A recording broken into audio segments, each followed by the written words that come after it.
Is this the time? Have we busted out our impressions of LeBron getting touched in the head?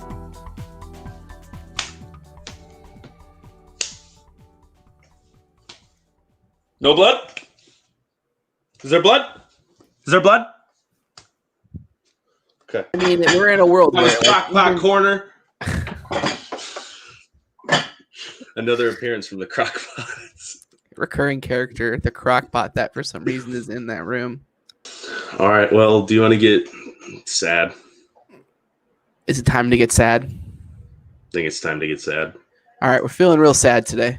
All right. Well, it's Fan2Fan Detroit. I'm Sad your host, to sad Andrew Norris. Sad to sad Detroit. I'm your host, Andrew Norris. This is Double P producer Parker. And unfortunately, week 1 of the NFL happened. So now, as being Detroit sports fans, we have to live through what we have lived through every single year of my life. And for people who are much, much older than me, every single year of their life. And that is your football franchise in this city is trash, incompetent, can't figure anything out. They've had 70 years to do it, 60 years to do it in the Super Bowl era. They haven't won a playoff game since 2021 days before I was born. 2021 days before I was born is the last time the Lions won a playoff game. We've had to watch Rod Marinelli, who's one of the worst head coaches I've ever seen in my life. We had to watch Jim Schwartz and Jim Caldwell, who were both decent head coaches, go for not being good enough. And now we have to watch this absolute joke of a choke artist, of a pencil in his ear with a laminated piece of paper in his hand, of a head coach named Matt Patricia blow a fourth quarter lead in 33% of the games he's been the head coach for. But what does he respond with? What does he want to tell you actually goes on in the fourth quarter? He's had one of the greatest fourth quarter play calls of all time. He doesn't think it's his fault. Are you joking? Are you kidding me with that? That's one of the most tone-deaf media responses I have ever heard from a head coach. To tell me a play call that you made 5 years ago with a different team makes you a good fourth quarter head coach when, by the way, you weren't even the head coach of that damn team. The greatest coach of all time makes you a good fourth quarter coach after you have blown a lead in almost every goddamn time you've had the lead in this city. You're losing your mind. You are being seduced by the Lions franchise. You are becoming a part of history in the worst way possible. You are just another in a long line of failures and losers. That's it. That's all you are. You are not a good fourth quarter coach. Shit, you're not a good coach. You've won 9 games since you've been here.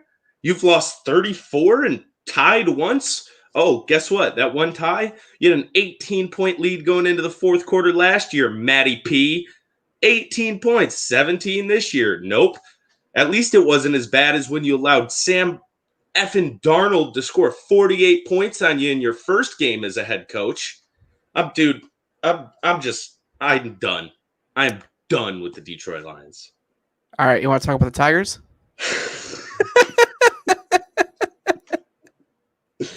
I'm gonna kind of take the opposite side of this a little bit, not a whole lot, because it's pretty inexcusable to get your ass whomped in the fourth quarter by Mitch Trubisky of all people.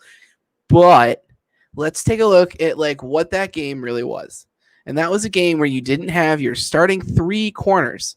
You didn't have 1, 2, or 3, and those depth guys aren't bad, but this is NFL football. You can't not be having your 3 corners. Your best defensive player, theoretically, got ejected from a game for headbutting a ref, which is the most Lions thing I've ever seen happen in my life. Headbutting. Certainly up there. Yeah, I mean, it's tough because he hit the ref. He headbutt the ref. And by the letter of the law, that's an ejection, But I genuinely just think he didn't know where the ref was. He was trying to show him what was going on, and he like hit the ref on accident, and the ref kicked him out of the game. So you're missing your theoretically four of your five best defensive players, and then you're also missing Kenny Galladay, and then also DeAndre Swift flubs like the football equivalent of a gimme putt. I mean, that thing was right in his hands. All he had to do was fall backwards, and it looked like he was kind of scared to get hit on that play, which would be a situational awareness problem. So you know when you put that into play and you look at what we saw at the beginning of the second half, which was a team with a devastating offense, seriously, weapons everywhere. I chalk it up to circumstance equal to coaching. Coaching was bad. You can't blow a lead like that. But in the circumstances, I can see a lot of coaches having the same problem. You don't have your best three corners. Yeah, but, well, first of all, you had Desmond Trufant for 3/4 of that game. You had Justin Coleman for the first half of that game. Okay, on top of that, you had a 23-6 lead in the fourth quarter. You want to know a couple things he could have done to work around that and even dealt with the horrible defensive injuries and ejections they had? 23-6, you have the ball on the 40-yard line. 2nd and 8. Run the ball twice, make it a 45-yard field goal for Matt Prater. What do? You throw it twice. Incomplete. All of a sudden, it's a 53-yard field goal. Wide right. Okay? Boom. Right there. So if we look at that, if they have those 3 points and that last drive happens the exact same way, you don't have to rely on red zone offense, which has been a problem under Matt Patricia. You don't have to rely on that. You kick another field goal and win the game. And if we know anything about Matt Prater, if it's to win the game, he's making the kick. Yeah. Right? On top of that, you had the third highest percentage in the league in neutral downs. So that means it's pretty much even for run splits and pass splits. And you passed it the third highest percentage of the time. Now, I'm all for aggression, and I'm all for being aggressive and not letting just shit go down. But obviously, your running backs were the thing that was working. Adrian Peterson averaged like 7 yards a carry on Sunday. There was no reason not to feed him. And sure, did they have bad luck? Yeah, Trufant went down. Coleman went down. Swift dropped the pass. But you should not have been in that situation. Your quarterback did enough to win the game. He really did. He should have had 30 points up on the board. Your quarterback did enough. I don't want to hear Matt Stafford slander, even though he wasn't perfect in this game. Halfway through the third quarter to halfway through the fourth quarter, he couldn't complete a pass. But, dude, it's a 17-point lead in the fourth quarter against Mitch Trubisky. You could throw me on that field, and I would expect to win that game. Period. With this offense, like you said, it was an offense that looked like a world beater. With that offense, you have to make something happen. You have to. And it can't be 3 and out or minute 15 drive or any of that nonsense. You have to score points. Get down the field and score points. And they just couldn't do it, man. And the season's over. I know it's week 1 and we play the Packers, the Cardinals, and the Saints the next 3 weeks. The season is over. Yeah, the Cardinals looked pretty tough. So did the Packers, so did the Saints. So, going 0-4, not a good look. I hesitate a lot to call a season after the first game. I really do. There's lots of things that could happen. This is a fucking weird football season. I definitely saw rust. I saw rust from Matt Stafford. This is not Matt Stafford slander. I am extremely pro Matt Stafford. But this was, to me, not a good game from him compared to, like, the average Matt Stafford game. And you're right. Adrian Peterson was a monster, right? And DeAndre Swift looked shaky. And Kerryon Johnson looked okay, I guess. But the offensive line was, like, really imposing their will for about a quarter of that football game. They had all the momentum, And it shouldn't be as simple as Khalil Mack going over to his defense and everybody put their hands in the middle going, guys, we got to play better. And then, whoops, that's the ball game. I don't know, man. It kind of goes against like my sports ethos to call a game after one game, but it's certainly tough to see the light at the end of this tunnel. I don't see a situation where Matt Patricia has his job at the end of the year right now. That's for sure. Yeah, and I would typically agree with you. Calling the season after one game, I have written down here, this would be an overreaction if it wasn't the goddamn Detroit Lions. But it's the Detroit Lions. And every time we think SOL, same old Lions, has gone as far as it can go, we find a way to one-up it. Normally it's the refs, right? Normally we got something with the refs. The refs were fine in this game.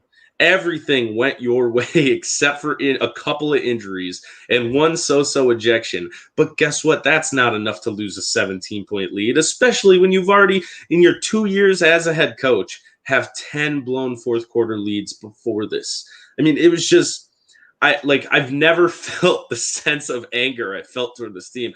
I'm the guy, right? I'm the guy who every year I tell old head Lions fans, it's a different year. I don't care what happened in 2010 or 2001 or even last year. It's a different year. It's a different roster. I don't give a damn. This was the first time I've ever been like, they were right. It doesn't matter what we do. It's never going to go right here. It's a culture issue. It's an ownership issue.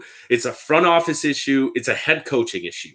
And I mean, you got to be at least good at 3 of those things. And we've never been good at one. Never. Jim Caldwell was the closest thing we've had to a good head coach in my lifetime. I'm 23 years old. Like, how long do I have to continue to spend 6 months of the offseason getting all excited, pumped up for this team? I told you guys a couple weeks ago this team's going 10-6. I may have even told you that last week. But for the first time, I had the light bulb above my head go off and say, you're a fucking idiot. Why do you keep rooting for this team? What about this team makes you believe every year? And there's nothing. There's nothing. Matt Stafford is maybe my second favorite athlete on planet Earth. Trade him. Not that he's bad. Not that this is his fault. Trade him in the offseason. Start over. It's time. Fire everybody. Bye, Quinn. Bye, Patricia. Bye, Stafford. Bye, Bevel. I don't give a damn. Get rid of everybody. I'd keep Bevel. Well, you can't just keep your OC. I don't know. I mean, why not? Because the new head coach is going to want his. Oh, yeah, sure. That's like, true. if you want an offensive guy, go get the Chiefs offensive coordinator in the offseason, restart with him and see where Trevor it can Lawrence, go. Maybe. Are you advocating that after week 1 we tank for Trevor Lawrence, who did, by the way, announce? I'm not there.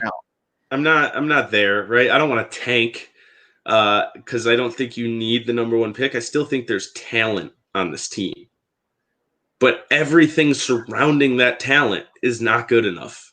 And it all needs to be torn down and rebuilt again. Again, man. And you can't have Stafford go on his 5th coaching staff. You just can't do it. It doesn't make sense.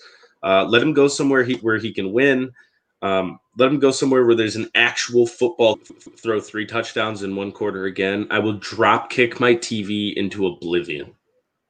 So what you're saying is that there's maybe a chance that I was right about Mitch Trubisky all this time? No. Okay. Let's talk Lions-Packers week 2. So I think this is very simple. If our corners don't come back, Aaron Rodgers is going to score 50 points. Do we know if Justin Coleman, what's up with him? We had no injury updates today. We got to wait till Thursday. I did not like that Justin Coleman injury. That looked weird to me. It looked weird in a bad way to me. Yeah, it was just, I don't know. Though, like you said it straight out of the DMs, right? Like you said, the look on his face was a little concerning. Yeah. Like he knew something bad had happened in his knee. Now, I didn't see the replay of the injury. It wasn't non-contact, was it? It was non-contact. Oh, lovely. Lovely. So, yeah, I mean, non-contact injuries are almost always the worst. I think he kind of was like running and then like kind of pulled up or like landed on his foot and then like had a reaction to it. I think if I'm remembering correctly, like the Trufant thing to me was just like he tweaked something because he walked into the back of the thing and was like fine. Yeah. And he was questionable to return in the 4th. So yeah, right. But it was like when Richard Sherman like tore his Achilles or whatever, and he just started like walking up and down the sidelines, being like, "Sorry, man, it's over for me." Like I got real big, like Justin Coleman sitting up, going like, "Do like when they're not in pain, but you can tell that they're injured. That's when it's bad for me." Yeah, that I would agree with that. But like also, the Packers scored 43 points this week on the Vikings. but they also allowed 34 points to the Vikings. And I think our offense is better than that. And I don't think, I mean, realistically, if we're healthy, I don't see us allowing 43 points. Just because it's hard to score 43 points 2 weeks in a row in the NFL. But something like 35-21, that sounds about right. 35-28, that sounds about right to me. I think that I've been saying this for a couple months now. I think that there's something going on with the Vikings. They suck. Yeah, there's like something bigger happening. Like there's a locker room problem or a GM coach problem or something's going on there, because there's no way that defense is so bad that they put up 43 points. Now it's also, I think this is the least you can take away from any single week of football in the history of football is probably this week. I would agree with that. This is essentially like a preseason game, almost, I think, in a lot of ways. No preseason reps, significantly cut practice time. I don't know. I don't love the Packers still. I don't. I didn't watch a whole ton of Green Bay, Minnesota.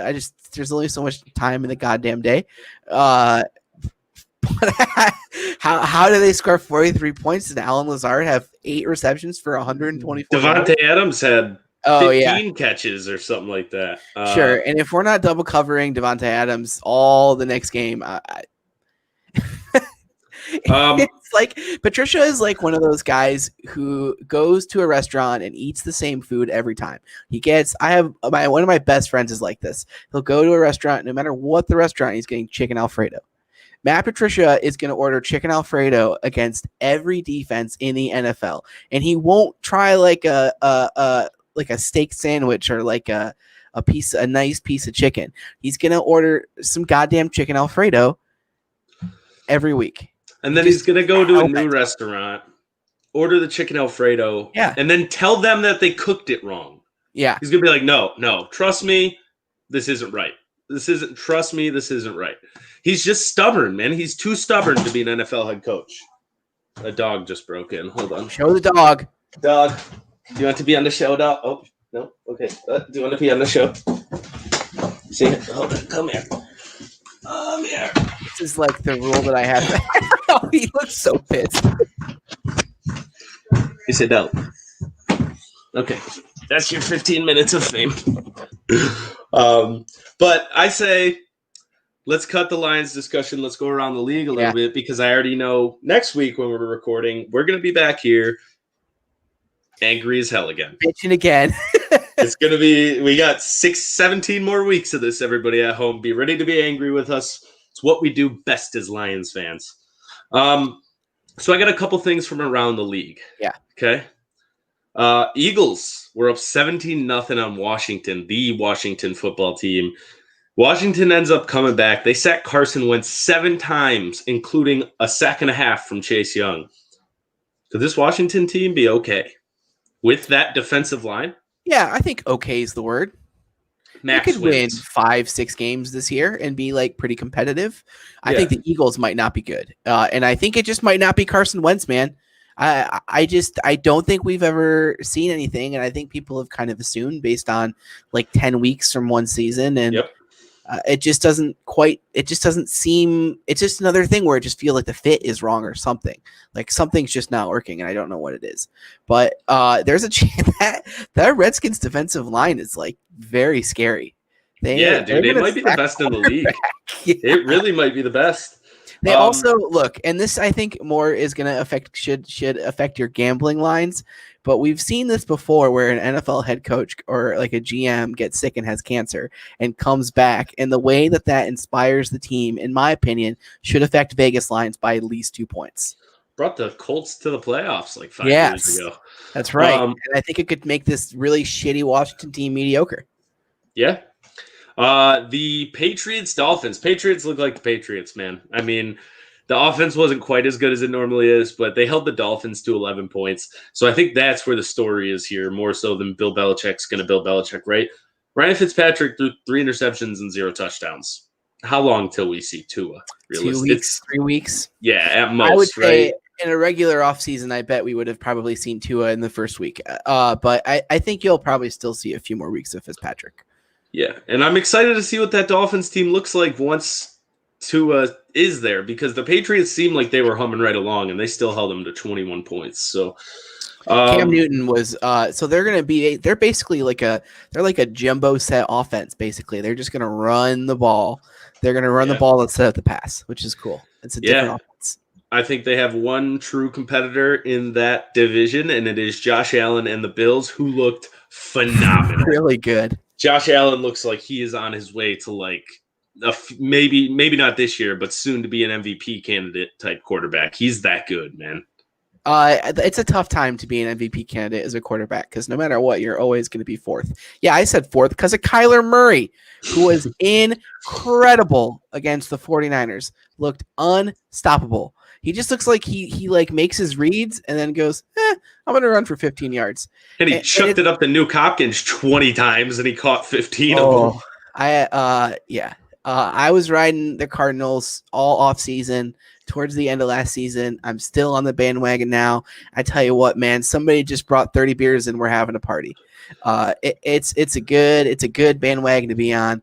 I think Kyler Murray. You're the father of the Arizona Cardinals, dude. That team is your son. Gardner Minshew, 19 completions on 20 attempts, 95% completion percentage, the fifth highest ever in a game. Ever. I'm still not buying in on Gardner Minshew, but do we know where the ceiling lies yet? Like, at a certain point, we have to be like, okay, there is a ceiling. Like, there's a ceiling of a real legit starting quarterback there, but how real legit of a starting quarterback? I think he's probably right on the Kirk Cousins line. How much more does he have to do till you say his ceiling can be above that? Because he's not doing this with. I'm not buying this. I think you can. This is like Sam Bradford. You know what I mean? You can kind of almost scheme your way to a high completion percentage. To me, what's impressive is that they didn't have Leonard Fournette when they did this, and also their defense sucks. So there's maybe some good stuff here. Gardner Minshew was good last year. I think people kind of forget that.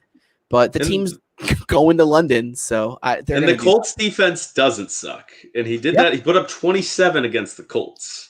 Yeah, Philip Rivers looked a little washed. I'm a little concerned that might be something I was wrong about. I mean, it's kind of the ultimate Philip Rivers stat line. He went 36 for 46, good. 363 yards, good. A touchdown and 2 picks. So it's really a Philip Rivers type game I saw there. They just couldn't get the running game going, which surprised me. What else did we have? Oh, the Browns probably aren't that good, huh? I can probably hop off that bandwagon. They lost 38-6 to the Ravens. 38-6. Odell Beckham had 17 yards. Yeah, I'm going to give – so for me, two teams that I'm going to stay away from for a few weeks and just kind of sit by are the Buccaneers and the Browns. This might just be like I just love Baker Mayfield and I just refuse to let it go, right? But I think it's tough. I think the Ravens are, in my opinion, they look like the best team in the NFL week 1. Yeah. I mean, we gave the Browns 16 weeks last year with this core. Yeah. I mean, they won, what were they last year? Like 7-9 or something with like a terrible head coach? I mean, 6-10. No, 7-9 sounds right. I mean, 189 yards from Baker. Yeah, that's tough, man. I think that Ravens defense is also super good too. Yeah, the Ravens are unbelievable, but 38-6, that's concerning to say the least. I'm gonna chalk that one up to a week 1 and check back in. I think it's like the 49ers. Like I'm not giving up on the 49ers because they kind of accidentally wandered into the Kyler Murray buzzsaw. I'm gonna give some of these teams a couple more weeks. I have DeAndre Hopkins in fantasy, and I was so happy about it. I don't want to talk fantasy. Every single person I drafted in both my leagues shit the bed. Everybody I started had a touchdown this week. If before week 1, I was to give you odds on what Brady's first touchdown would be, rushing or passing, what would the odds on rushing have been would have had to have been for you to take it? Maybe a little better than you think. Tom Brady does those QB sneaks. That's like kind of but normally on like 4th and 1, not a ton on the goal line, and it's also not Bill Belichick, And he's like 43, and he might get snapped in half. Yeah. I mean, that's really the only interesting thing I had from that game, other than the fact that it was a rushing touchdown, his first touchdown in Tampa. Other than Drew Brees looked really good. The Saints are going to be really good again. We'll see how they are come playoff time, but they're going to be really good. And also, I'm not too worried about the Bucks. No, me neither. I actually thought that that's like a pretty good showing for them against what is probably the third or fourth best team in the NFL so far, just roster talent wise. Yeah, and if you look at a team like the Saints, most of that offense has been together now for 4 or 5 years. Yeah. The Bucks, every single person on that team has been together for like a month and a half. Leonard Fournette got off of his jet a week ago. Yeah, and also for our local Detroit sports fans in the metro area, you got to see the Chippewa Valley High School product, Sean Bunting. So shout out to him on that one. Ooh. Yeah. Oh, yeah. I believe he was a 2-star recruit. They seem to have a pretty good eye for that. Did you enjoy Joe Burrow? Yes, that was the last thing I had. I mean, the Bengals scored 13 points. Burrow didn't quite have 200 yards. He didn't score a touchdown. It's a bug flying by me. Didn't score a touchdown, but he looked comfortable in the pocket. I watched that game as much as I could. He looked comfortable in the pocket. When he had to put some zip on a ball to get it in there, he put the zip on the ball. The dude is going to be a star by like week 6 of this season. I thought that they, for like week 1, game 1 for a rookie quarterback, I thought that was really solid. The Chargers, I thought were not bad. I just thought that like a good team. They had a good defense. They're, they had a better quarterback. They'd be a playoff contender, I think. Yeah, I really do. Tyrod Taylor is just not good enough, and I don't think Justin Herbert is either. So, here's a take we both might have gotten wrong. The Falcons might be good this year. Yeah, maybe. I mean, they still, allowed almost 40 points. It took an absolute masterclass from Russell Wilson. 31 of 35, 322 yards, 4 touchdowns. Led the team in rushing yards with 29. But him and DK Metcalf might end up being the most dangerous deep ball threat besides Patty Mahomes and Tyreek Hill in the entire league. The dog broke in again. The door doesn't close very well. But yeah, I'm still not buying into Atlanta. I heard the entire world trying to buy into Atlanta over the last week. I'm not doing it. Yeah, I'm gonna stay away too. Although 450 yards from Matt Ryan. Yeah, I mean it was a really classic Julio Jones stat line too, where he had like 11 receptions for Calvin Ridley gets them all. So I don't know if you have anything to say about this. The big discussion last night was the pass interference in the Sunday night game. I didn't watch the game. It's interesting because they called a few calls like that. So they called it consistently. So I wonder if this will be the beginning of they kind of change stuff. Like this is, I think, more of an NBA thing where they kind of change what is a travel or what is a push off differently every year. I wonder if the referees were told to start calling that. That's my guess. Yeah, no, that's fair. All right, that's football. That's week 1. The league was great outside of your Detroit Lions and the shittiness they bring to your heart. But in the rest of the sports world, the Nuggets 7 versus the Clippers after being down 3-1 for the second series in a row. Can you believe that? Barely. Why don't you tell everybody why you think that the Nuggets won that game? This was something that you had. All right. Okay, so pre-game, I'll tell you what my conspiracy was. Tuning in and out of the game as much as I could for the first week of football. My conspiracy, I think I was wrong. Okay, but why would the NBA schedule a game at 1:00 on a Sunday when it's the first week football is back, and especially such a huge playoff game? Like this is a game 6. This is the game that decides: are we for sure seeing LA versus LA in the bubble? Or are the Nuggets going to force another game 7 after being down 3-1? So the only reason I could come up with in my head for why that game would be at 1:00 is that so if the refs had to force the game 7, the refs could force the game 7 because nobody was watching that game. I would bet that's the lowest ratings any NBA playoff game. I would bet that. I bet you it was less than Magic Bucks game 2, like game 1. It's just there's no real explanation for it other than maybe somebody, if they had to, needed to tweak the outcome a little bit. Now, I'm not big on NBA's rigged, NBA's this, NBA's that, but there's definitely like a little bit of history behind some Donahue, which don't listen to Tim Donahue. So they did. There is a podcast that's out right now that's like kind of a Tim Donahue on the record. And his argument is that like the most the referees can do is like kind of shave points to be in or out of the spread. And I do believe that. I do believe that they could do that if they wanted to. He got caught and went to prison. They cracked down on it, and they probably still signed Scott Foster to a game 6 because they know he gets amped up and is going to start making calls. We really need a game 7 for these TV ratings. I don't. If there was something that big, it would have gotten out before the banished child who lost his honor in Tim Donahue. Yeah, maybe. I mean, there's a lot of like stories of like Phil Jackson goes up to referee after Michael Jordan does like a spin like push off move on the baseline, and the referee's like, tape we do, you know that they want that called, and Phil goes, yeah, but they don't want it called on him. And I think that there's like that kind of stuff that you know. No, he doesn't. Yes, he does. No, Celtics Heat. Who you got? Who you got? You tell me first. This is you've killed me in Eastern Conference predictions, though. Like you have murdered me in Eastern Conference, really in basketball playoff predictions, but especially the Eastern Conference. So you're first. Then I can just agree with you and not look stupid. Okay. So I jumped off of the Heat bandwagon for like a brief moment, and I kind of went Bucks in 7, right? I'm pretty sure that's on the record of the pod. I'm going to say the Heat beat the Celtics in 6 games. To me, this one works really well as the next chapter in the Jason Tatum, Jaylen Brown kind of hunt for a title, where they get a little closer and they go up against this mean, lean Miami Heat, grit and grind kind of weird, pseudo weird team. I think that they've got the bodies to stack up against them defensively. I think Bam Adebayo is a huge matchup problem for them.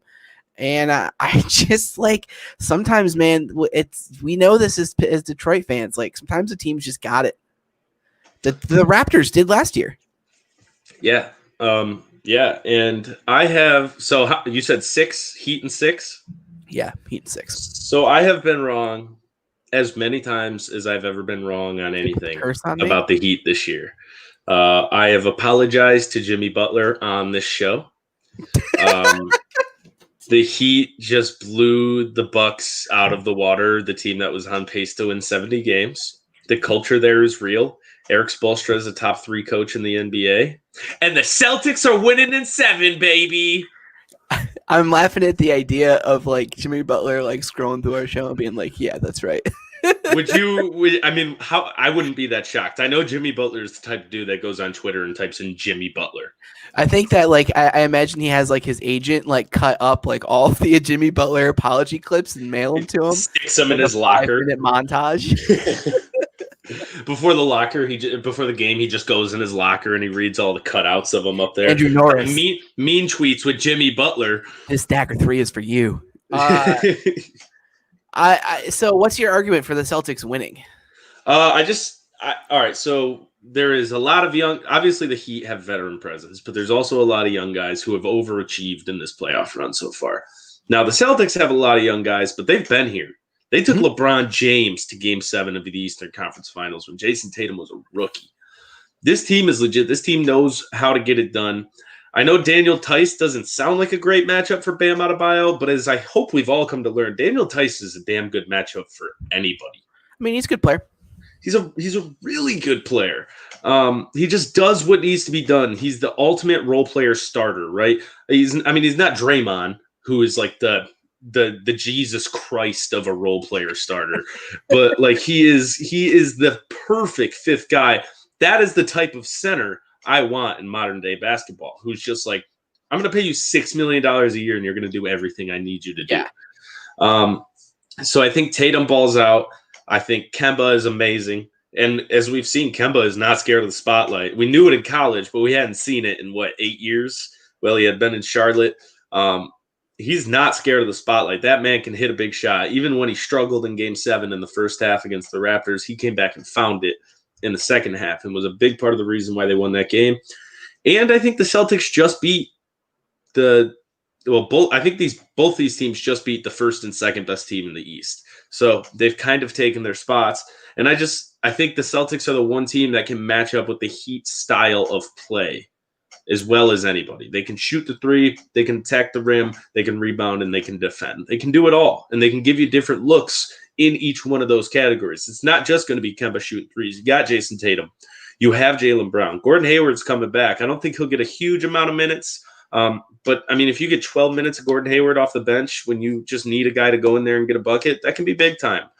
So I'm taking the Celtics in 7, and I think 80% of it is just looking at it basketball-wise, and I think 20% of it is saying I'm eventually going to be right when I go against the Heat. One of these days I'm going to be right when I go against the Heat.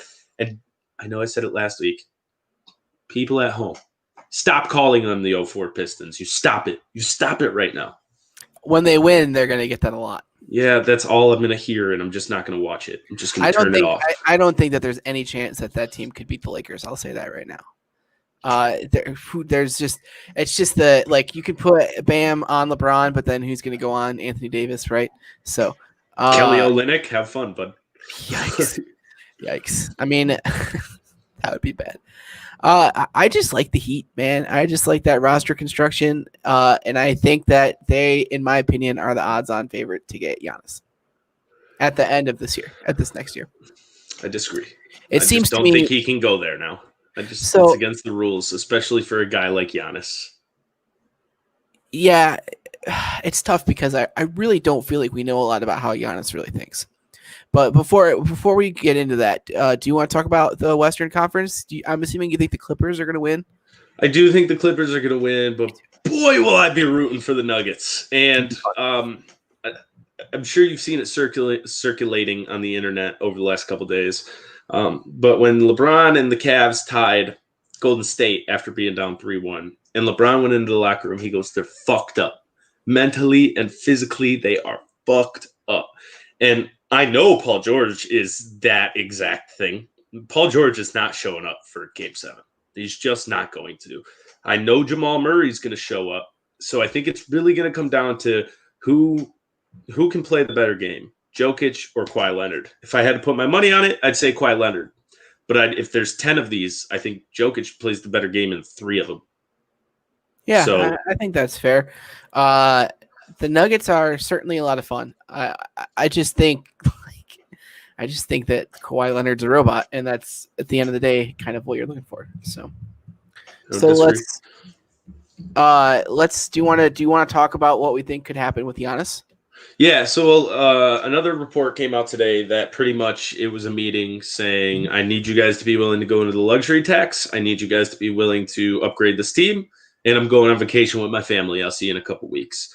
But it sounds like they agreed to all the above, which you can look at in a couple of ways. Are they going to try to trade for a couple of pieces? Or the obvious one, are they going to try to trade for Chris Paul? And that's the move. Try to trade for Chris Paul if you're the Milwaukee Bucks. Sure. Yeah. We spent some time pre-show trying to figure out how Chris Paul gets to the Bucks, and it's pretty difficult. Yeah. It's pretty tough to get him there, especially if the Knicks want him. The Knicks just have the space for him. They just have more space for a player like Chris Paul. The Chris Middleton plus Giannis contracts pretty much make it impossible to get Chris Paul in, because Giannis is 25 and so is Chris Middleton, or whatever the actual numbers are. Middleton, I think, is older than that. I think Middleton's about to be 30. That's you saying he costs $30 million? No, I think he's about to be 30 years old. Yeah, he's just turned 29. So, but his contract, he costs 25. They each cost over 30.6 million. Yep, for Chris Middleton. Yep.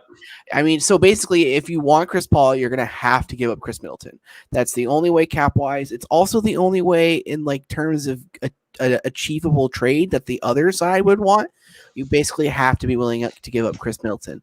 And I don't know if I think that makes their team a whole lot better to add Chris Paul instead of Chris Middleton. I mean, I know we're in like Chris Paul renaissance year right now, but that's still Chris Middleton's fucking really good, like an elite two-way wing